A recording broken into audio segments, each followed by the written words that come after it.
memulai presentasi, perlu kami ingatkan untuk kami, kita kamu, dan kalian untuk menerapkan protokol kesehatan seperti memakai masker dengan benar cuci tangan pakai sabun.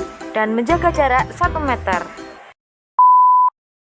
Assalamualaikum warahmatullahi wabarakatuh. Saya Renisa Putri, saya Februsa Cendri. Kami dari kelas 12 TITL 2 SMK Berantas Karangkates. Kami akan menjelaskan tentang jenis-jenis penghantar yang diampu oleh Bapak Arif Susanto ST. Sebagai media penghantar listrik, kabel pada instalasi listrik sangat berperan penting. Kabel dibagi menjadi beberapa jenis. Untuk lebih memahami tentang kabel instalasi listrik, simak pembahasan berikut. Meskipun sama-sama berfungsi untuk kelistrikan, namun sebetulnya setiap jenis kabel listrik rumah memiliki spesifikasi dan juga fungsi yang sangat berbeda. Dalam proses instalasi kelistrikan, pemilihan jenis kabel adalah hal yang sangat penting dan tak bisa dilakukan dengan sembarangan. Tujuannya agar instalasi kelistrikan dapat terpasang dan berfungsi dengan baik serta memberikan keamanan dalam pengoperasiannya. Di Indonesia, semua komponen kelistrikan telah diatur agar standarnya sesuai dengan Standar Nasional Indonesia atau SNI dan ditetapkan oleh Badan Standarisasi Nasional atau BSN. Tak hanya itu, semua peralatan kelistrikan termasuk jenis-jenis kabel listrik rumah harus lolos uji kelayakan. Hal itu telah diatur dalam Pernyataan Umum Instalasi Listrik atau PUIL ayat 202A2 di mana semua peralatan listrik harus memenuhi persyaratan umum instalasi listrik.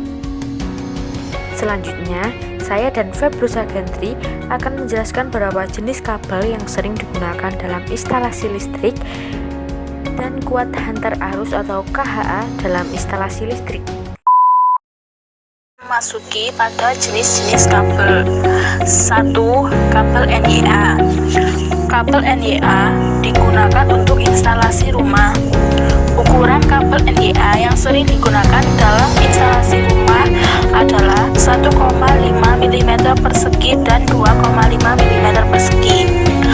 Kabel ini berinti tunggal dan berlapis bahan isolasi PVC yang memiliki kode warna yaitu warna merah, kuning, biru, dan hitam. 2. Kabel NYM. Kabel NYM direkomendasikan khusus untuk instalasi tetap di dalam bangunan dengan penempatannya biasa di luar atau di dalam tembok. Kabel NYM berinti lebih dari satu yang memiliki lapisan isolasi PVC. Ada yang berinti 2, 3, atau 4. Kabel NYM terdiri atas lapisan isolasi 2 lapis sehingga tingkat keamanannya lebih baik dari kabel NYA. 3. Kabel NYY. Kabel NYY digunakan untuk instalasi tetap di dalam tanah. Kabel instalasi ini dapat ditempatkan di dalam dan di luar ruangan. Selain ditempatkan di dalam kondisi lembab atau kering, kabel NYY memiliki lapisan isolasi PVC. Ada yang berinti 2, 3, atau 4. Kabel tersebut memiliki isolasi yang lebih kuat dari kabel NYM dan harganya lebih mahal dari NYM. 4. Kabel NYAF. Kabel NYAF direncanakan dan direkomendasikan untuk instalasi dalam kabel kontak distribusi pipa atau di dalam dak. Kabel NYAF merupakan jenis kabel fleksibel dengan penghantar tembaga serabut berisolasi PVC. Kabel NYAF digunakan untuk instalasi panel yang memerlukan fleksibel yang tinggi. Kabel ini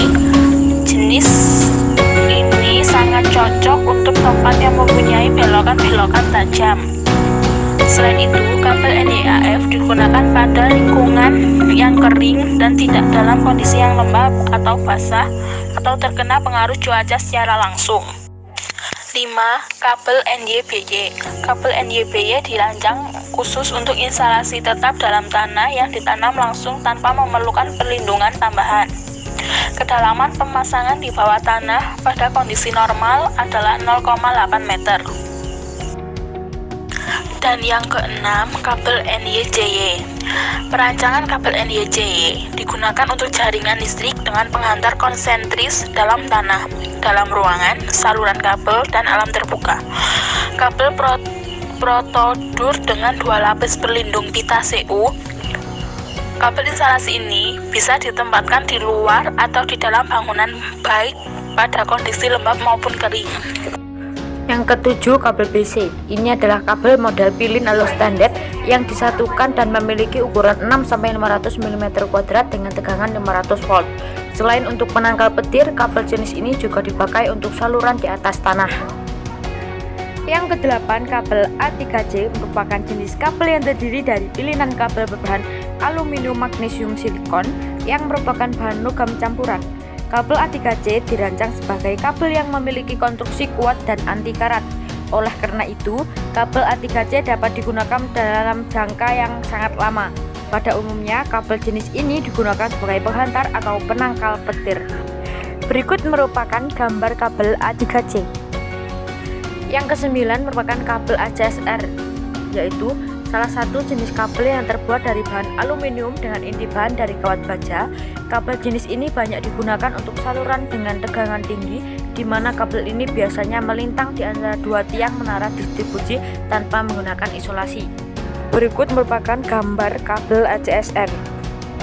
Yang ke-10, kabel ACAR ialah kawat penghantar aluminium yang diperkuat dengan menggunakan logam campuran, sehingga kabel ini lebih kuat daripada kabel ACSR.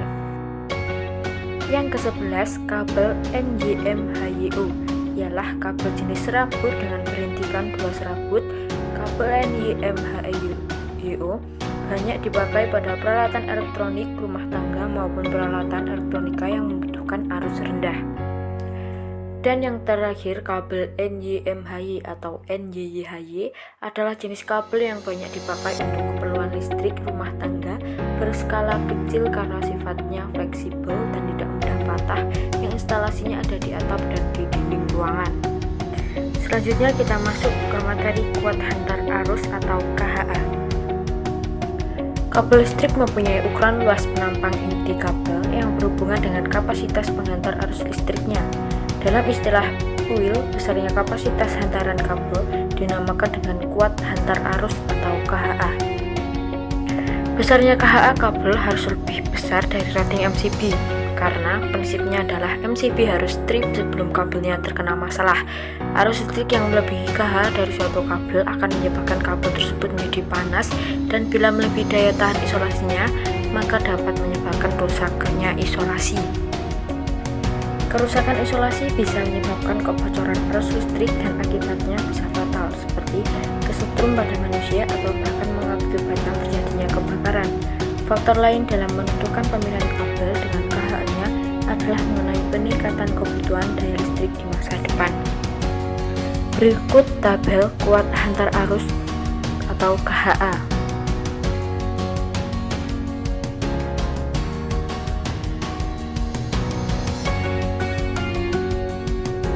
Selanjutnya kita akan memasuki materi tentang nomenklatur kabel.